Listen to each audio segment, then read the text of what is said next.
Well, we definitely have changes coming too, and you can see that low up there swirling around Edmonton now is pushing east. That's the big feature that's going to be parked over Ontario, northern Ontario, and really going to drag that cooler air from Canada all the way down, and then your cold front kind of swings all the way back to the west. So the west is going to heat up. We are going to cool down too with this position of that low up to the north. So that's what's going to be coming through.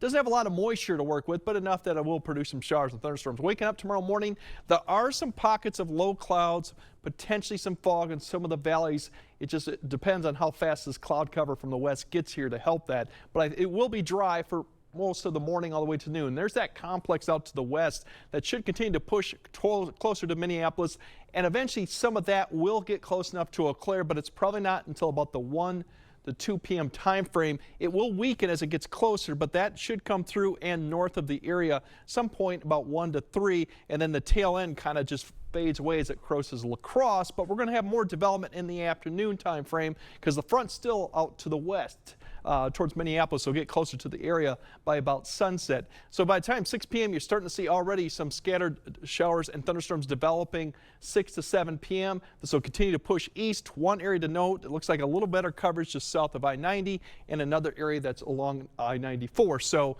for football, this could be an issue. These will come through they're small, but they will come through, and you might see some lightning and some gusty winds as these storms continue to push across the area, eventually starting to weaken and becoming isolated for coverage as we get closer to 10 and then 11 p.m. There's still an opportunity for some. So something to keep in mind for late afternoon, early evening activities. You will have the storms out there. There's your high temperatures, upper 70s, low 80s overall. Pretty nice temperatures for that point. Then going to Saturday, that front goes off to the east. The winds pick up out of the north. That low that I just showed you out in Edmonton is going to be really parked just to the north. And we're going to get this northwest flow continuing. So you're going to have more clouds going into Saturday afternoon. Could be a few sprinkles or showers with that. We'll kind of lose the cloud cover Saturday night, and then another disturbance rotates around the low back into northern Wisconsin. So we'll see once again kind of a repeat of Sunday with some clouds developing once again in the afternoon. Further north, you go better opportunity to see those clouds. Further south, more sun, and that could lead to a few showers. Eau Claire, Rusk County area might see that all the way down to maybe I-90 as we go towards Sunday, as all that cooler air begins to push into the area. So that's what you're looking for the weekend. Now the winds will be a factor. We'll see wind speeds probably in that 15 to 20 mile per hour range Saturday afternoon. They weaken a little, and then as we go towards Sunday, once again with that next disturbance, they pick right back up into that 15 to 20 mile per hour range with some gusts above 30. So it will be breezy, and that's why I said some areas in Rusk County with those low 60s cloud cover and that wind could feel quite chilly sometimes at some areas too. There's your high temperatures, upper 60s, low 70s.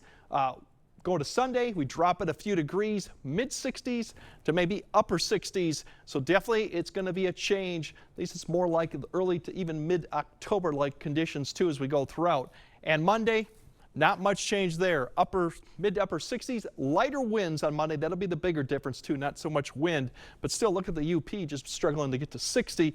So really it's going to be quite a change. And going towards Labor Day, looks like we'll at least they're getting a better shot that we might get close to average, although there's a lot of question marks coming in about precipitation for Labor Day weekend. For more to come on that. But overall, the storms for tomorrow, showers going into the evening, and then look at all those 60s and 40s at night. And yes, there could be some areas that get into the upper 30s come Tuesday morning too. So it's definitely going to be a change, a dry stretch and more of an October-like conditions. All right. Thanks very much, Greg.